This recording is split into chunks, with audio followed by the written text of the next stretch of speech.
ya IVF unaweza kupata mtoto mwenye jinsia ambayo unaihitaji? Jibu ni yes, inawezekana, kwa sababu kuna theory ambazo zimekuwa proved na huenda ukizitumia zikakupa matokeo ambayo unayahitaji, japo si 100% correctly. Inawezekana baadhi ya watu ambao wanazitumia wasipate majibu kama yale ambayo kuna wengine wameyapata. Ni theory ambazo zinaaminika na wengi wamekuwa wakizitumia kupata matokeo ambayo yanahitaji. Unaweza kudecide au ukaamua kupata mtoto mwenye jinsia ambayo unaihitaji kimsingi. Kwa mfano, Dr. Landrum Shitos ametoa theory ambayo mpaka sasa inatumika, japo baadhi ya scientists wamekuwa wakikosoa na kuja na njia zingine ambazo wakisema hii haijakamilika au kuna makosa 1 2 3. Lakini nikwambie tu, kama ukijaribu kutumia hizi theory ambazo zimepitishwa na Dr. Landrum Shitos na baadhi ya scientists wengine ambao wamesuggest, inaweza kuwa matokeo ambayo unahitaji. Ni kujaribu tu au kupractice mara nyingi zaidi. Kwa mfano, kuna hii theory ambayo Dr. Landrum Shitos alikuja nayo akasema mwanamke anapofika kwenye orgasm au anapofika kwenye kilele anazalisha majimaji ambayo ni alkalini, kitu ambacho ni mazingira rafiki kwa sperm kuweza kusurvive kwenye mazingira, kwa sababu vagina kwa hali ya kawaida tu ina hali ya acidity na ikizidi inaweza ikaua hata sperm au mbegu ambazo mwanaume anakuwa anazizalisha.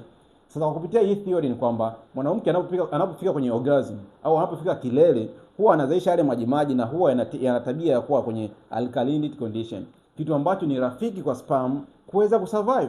Lakini vile vile akasema ukitumia hiyo njia vile vile unaweza kufanya deep summation au ukafanya deep penetration, ukaenda ndani zaidi, ukaejaculate karibu na cervix au karibu na mlango wa kizazi, kitu ambacho kitafanya sperm ambazo ni X au Y zikaweza kusafiri au kuto kusafiri. Kwa mfano, mbegu Y ambayo anaitoa mwanaume huwa ni dhaifu, lakini na speed kali ya kuweza kumove kwenda mbele zaidi.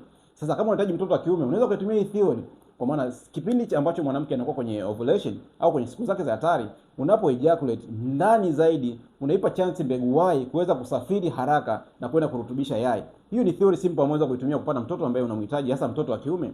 Lakini kama unataka mtoto wa kike, unaweza kutumia theory ya ile ya kwamba mbegu inapoingia kwenye via vya uzazi vya mwanamke inaweza kusurvive kwa siku 3 mpaka 5, lakini mbegu Y inaweza kusurvive kwa siku 3 tu, ila mbegu X inaweza kuishi kwa siku 5. Kwa hiyo kama unahitaji mtoto wa kike, unaweza ukashiriki siku za mwanzo, aidha siku 4 kabla ya siku ya ovulation, na hii itafanya mbegu Y iwe imekufa, ibakie mbegu X. Hapa ninaposema mbegu nakusudia chromosomes ambazo anakuwa ana release mwanaume na mwanamke. Mwanamke yeye ana release XX, lakini mwanaume ana release XY. Sasa kuna chance ya kupata mtoto ambaye unamhitaji bila hata ya kupigana, bila hata kuulizana maswali magumu ambayo hayana majibu. Kwa sababu baadhi ya jamii ambazo tunaishi, wanaume wamekuwa wakiamini kwamba mwanamke ndio ana chance ya kudecide mtoto gani, ni mtoto mwenye jinsia gani ambaye anaweza kupatikana, kitu ambacho sio sawa sawa.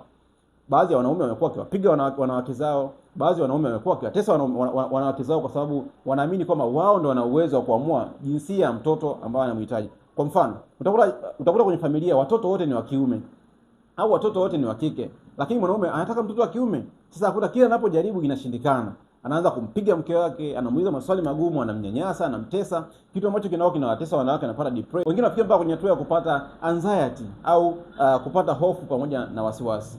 Sasa leo Medical Life tumeandalia somo ambalo utakuja kujifunza kwa undani namna gani unaweza kupata mtoto mwenye jinsia ambaye unamhitaji bila ya kutumia IVF. Lakini ukumbuke tu, hii njia sio 100% correct, kwa maana haiwezi kukupa guarantee ya 100% kukupa mtoto ambaye unamhitaji. Nikukaribisha Medical Life na mimi ni Ibrahim Kitumbo.